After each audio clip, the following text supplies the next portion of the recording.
নমস্কার বন্ধুরা, আজকের ভিডিওতে আমি বচনের সরলীকরণ নিয়ে বলবো। বচনের সরলীকরণ অথবা ব্যাকরণের বাক্যকে তর্কবিদ্যা সম্বন্ধে বচনে রূপান্তরিত করার পদ্ধতি। বচনের সরলীকরণ হচ্ছে বচনের গুণ ও পরিমাণ নির্দেশ করে বচনকে তর্কবিদ্যাসম্মত রূপে প্রকাশ করার পদ্ধতিকেই বলা হয় বচনের সরলীকরণ। তর্কবিদ্যায় এ, ই, আই, ও এই মোট 4টি বচনকে স্বীকার করা হয়। এর আগের ভিডিওতে আমি বলেছি বারবার। তাই যে কোনো বাক্যকে তর্কবিদ্যা সম্মতভাবে বচনে রূপান্তর করতে হলে তাকে এই, ই, আই, ও এই 4 প্রকারের মধ্যেই আনতে হবে।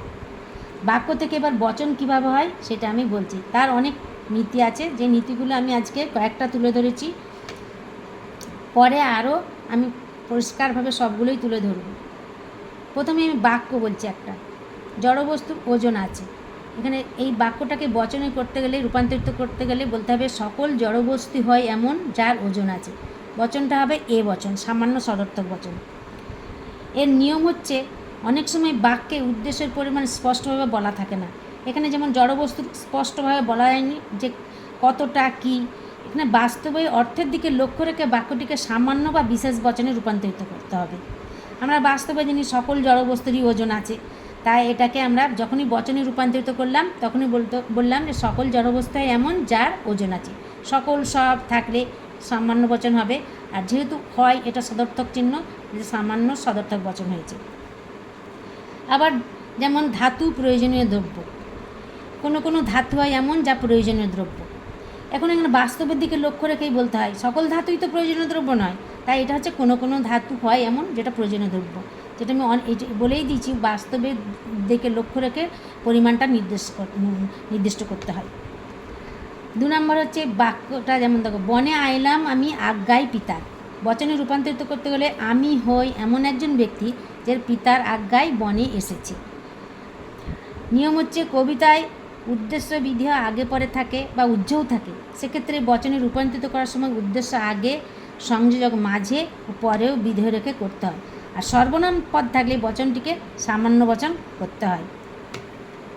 এখানে এটা একটা কবিতার লাইন, এখানে উদ্দেশ্য উজ্জ্ব আছে, তখন এখানে যখন বচনে রূপান্তরিত করলাম তখন আমি হয় এমন একজন ব্যক্তি যে পিতার আজ্ঞায় বনে এসেছি, এটা এই বচন। আর সর্বনাম আমি, তাই এটা এই বচন হয়েছে।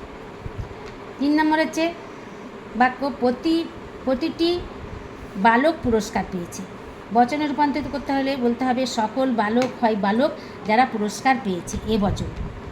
আবার একটা বাক্য দেখাচ্ছি, যে কোনো বাড়িতে ঝড়ের সময় আশ্রয় নেওয়া যায়।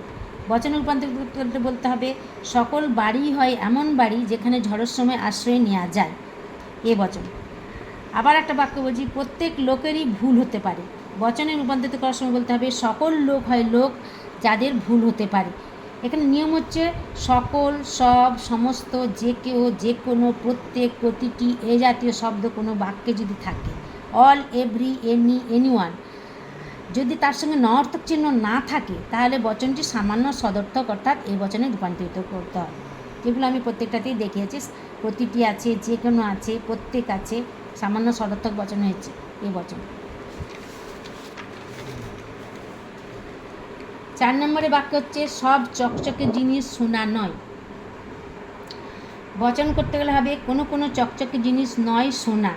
নিয়ম হচ্ছে সব, সকল, সমস্ত, প্রত্যেক, যে কেহ, যে কোনো এ জাতীয় শব্দের সাথে যদি নঅর্থক চিহ্ন থাকে বাক্যে তাহলে বচনটি বিশেষ নঅর্থক বচন হয়ে যাবে, ও বচন হবে। এখানে নঅর্থক সোনা নয়, নঅর্থক চিহ্ন আছে, তাহলে এটা হচ্ছে বিশেষ নঅর্থক বচন, ও বচন হবে।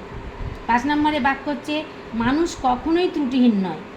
বচন হচ্ছে কোনো মানুষই নয় ত্রুটিহীন। নিয়ম হচ্ছে কেউই নয়, কোনো কিছুই নয়, নো, নাথিং, নোবডি, এ জাতীয় শব্দগুলি যদি বাক্যে থাকে তাহলে বচনটিকে সামান্য নঅর্থক অর্থাৎ ই বচনে রূপান্তরিত করতে হবে। 6 নম্বরে বাক্য হচ্ছে নীল চক্ষু সাদা বিড়াল সাধারণত কালো হয়। বচনে রূপান্তরিত করতে গেলে বলতে হবে কোনো নীল চক্ষু সাদা বিড়াল হয় কালো, আই বচন।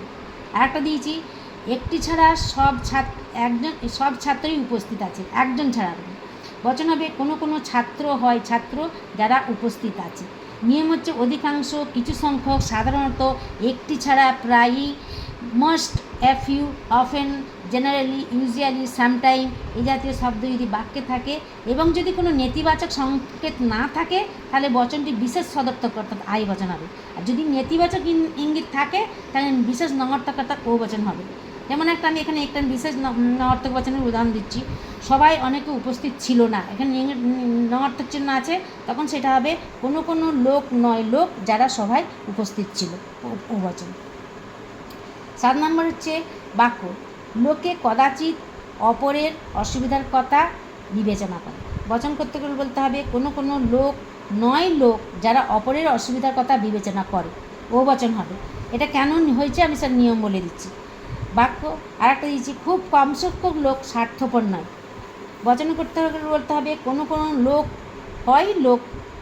কোনো লোক হয় স্বার্থপর, আই বচন। নিয়ম হচ্ছে কদাচিৎ, কচ্চিৎ, খুব কম সংখ্যক। এখানে হচ্ছে ফিউ আর এখানে হচ্ছে এ ফিউ। খুব কম সংখ্যক হলে এই জাতীয় শব্দ বাক্যে যদি থাকে তাহলে ও হবে, কিন্তু যদি নঅর্থক চিহ্ন বচনের পরে থাকে তখন সেটা হবে আই বচন। যেটা আমি দেখেছি এখানে কোনো কোনো লোক হয় স্বার্থপর, খুব কম সংখ্যক লোক স্বার্থপর যখন নঅর্থক চিহ্ন আছে সেখানে সঅর্থক হয়ে যাচ্ছে, যেখানে সদর্থক আছে সেটা নঅর্থক হয়েছে, বিশেষ নঅর্থক বিশেষ সদর্থক। আজকের ভিডিওতে এই পর্যন্তই। পরবর্তী ভিডিওতে আরও যে নিয়মগুলো আছে সেগুলো আমি একটা করে উদাহরণ দিয়ে বুঝিয়ে দেব। ধন্যবাদ। সাবস্ক্রাইব করতে ভুলবেন না।